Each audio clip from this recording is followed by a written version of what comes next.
بسم الله الرحمن الرحيم كلنتي وعن داوديال كسو dhawaada waraysiga toddobaadka oo aan idinkaga soo gudbinayno magaalada Nairobi waraysiga toddobaadka waxa marti igu ah madaxweynihii hore ee dawlad goboleedka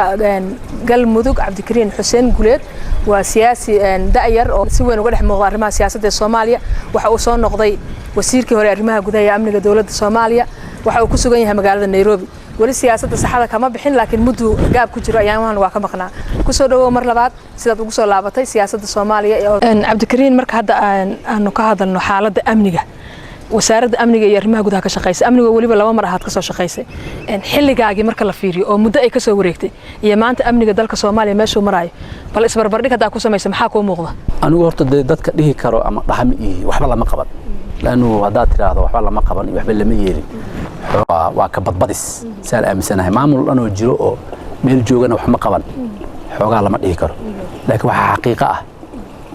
dawladda maanta joogtay maalintii amniga dalka mas'uuliyadiisa ay la wareegtay oo 2017 sidoo situation-ka amniga dalka uu ahaa iyo maanta sidoo yahay farqi aad u weyn ayaa u dhaxeeya farqigaasna wuxuu yahay in dib loo laabto dawladdu waxaan isleeyahay dadaal kuma aysan bixin arinta guud ahaan amniga gaar ahaan arrimahan soo socda koow waxaan dadaal ku bixin arinta la dagaalanka shabaab dadaal muuqdo kuma aysan bixin dawladda ka horeysay xilliga ay xukunka joogtay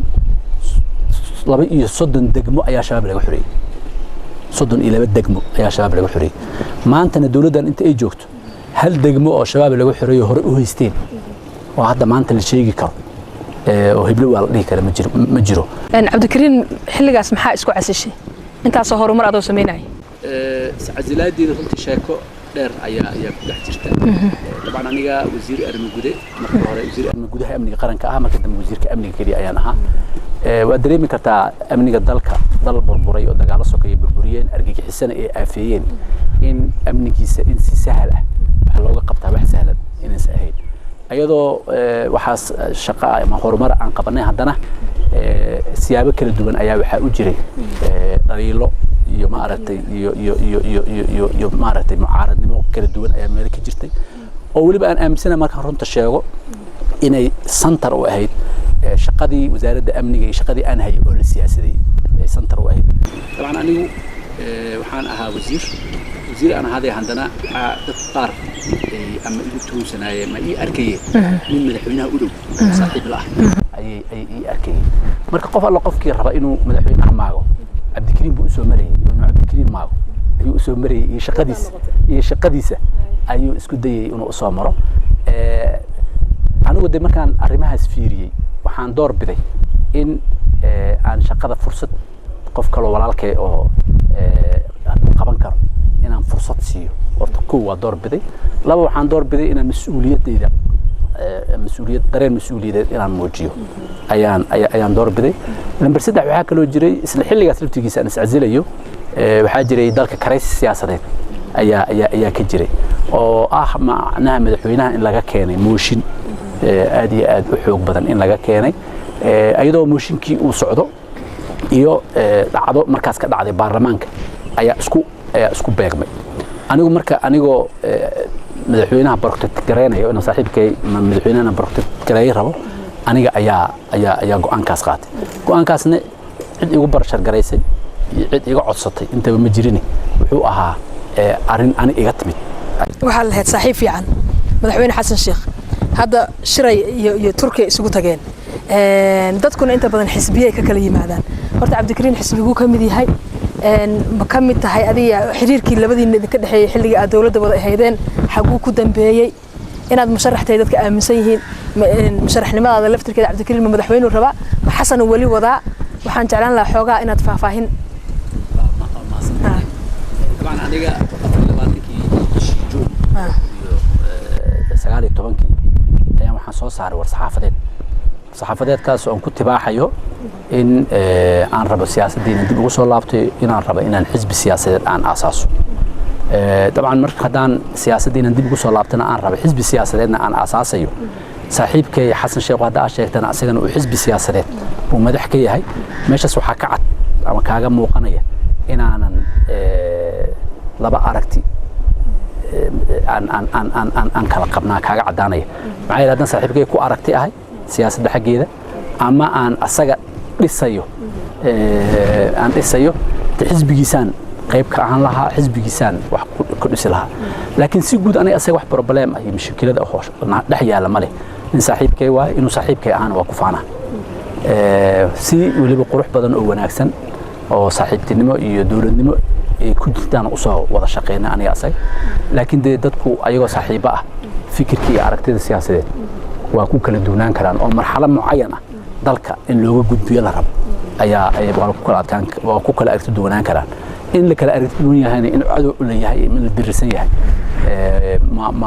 ma aha waxaa ii soo haray arrinta ku saabsan damac miyaa leedahay ama murashax maa tahay طبعا أنا مركز سياسة كسول لابتي سياسة صاحبة بدر يدد بدر كلها صاحبة دي حان لها هو هاي الفدرال هو جوبلا مركز تشتي وحل يسوجي أم ترى ذو بدر إن مرحلة الصوص عطاها إن ما استوى ترتبه مركز دمع عاسي هنك سوى جرا لكن ولي وأنكي كما دنبيست معناها go'aan kama dambaysto shakhsiga waa jira inaan qaato laakiin de wali jawigi tartan iyo sidii loo tartami lahaa doorashada say noqon lahayd ma cadda platformkii xisbi iyo qaabkii maarta siyaasadda aan ku agtigareyn lahaana haddaan aan wada dhisidiisa haddaan wada cabdikariin guuleed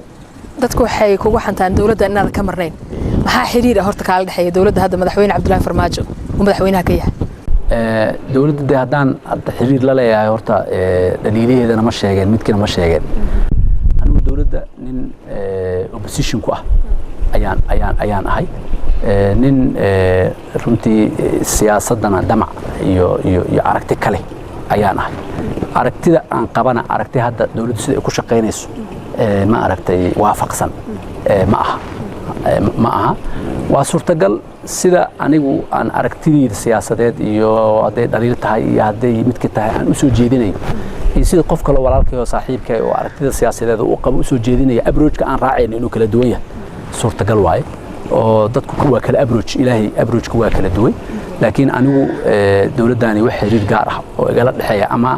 aan la leeyahay haba yaraatee ma laha anigu haddaan cid aan gacan saar iyo xiriir iyo wada shaqeyn aan la yeelan karo nimanka bahda mucaaradka oo dawladda opposition ku ah ayaan wada shaqeyn iyo gacan saar iyo aragti wadaag aan nahay ama aan ahaan karnaa laakiin dawladda laftirkeeda wixii ma aragtay dalka dhisidiisa iyo wanaagiisa iyo kiis ku saabsan dalka mas'uuliyad dhamaanteen naga wada saaran in qofku dalka uu dhaqanado waa qasab midna hadda fiiri arrin qaran oo dalku dhan taabanaysa ay timaado jiritaanka dalka taabanayo wixii mucaaradnimo iyo midkii xagga inta la wada igtaa dawladda iyo dalka oo dhan meel uu ka soo wada jeestaa aan kulligeen ku wada qasbanaanayna macnaheedu ma dawladdan mucaarad ku ahay in wax walba aniga oo xun iyo wixii sanba anigu banaankan ka ahay ama shuqul kuma lihi ama dawladdu uga soo horjeedaa macnaheedu anigu ma arko mucaaradnimada sidaas uma arko mucaaradnimadu waa mucaaradnimo wax dhisaysa isna u arko qaar waxaa laga yaabaa inay u qaataan aniga in wadnaha laga qalay wadnaha laga maqalay waxaa la ii sameeyey bypass ayaa la sameeyey hadda caafimaadkayga aad buu u fiican yahay dhakhtarka marka hore igula taliyey ama taladiisa qaadanaya inaan recovery sameeyo oon muddo yar aan nasto nasashadii waa nastay alxamdulilah caafimaadkaygana hadda 100% tamaam waaye dabcan aan siyaasadda dib ugu soo laabtanay waan jeclaa siyaasadda dadaan kaftama lagama baxo mogtahay siyaasadda meel laga soo galay leedahay meel laga baxay waa gartay dadkii dhidibada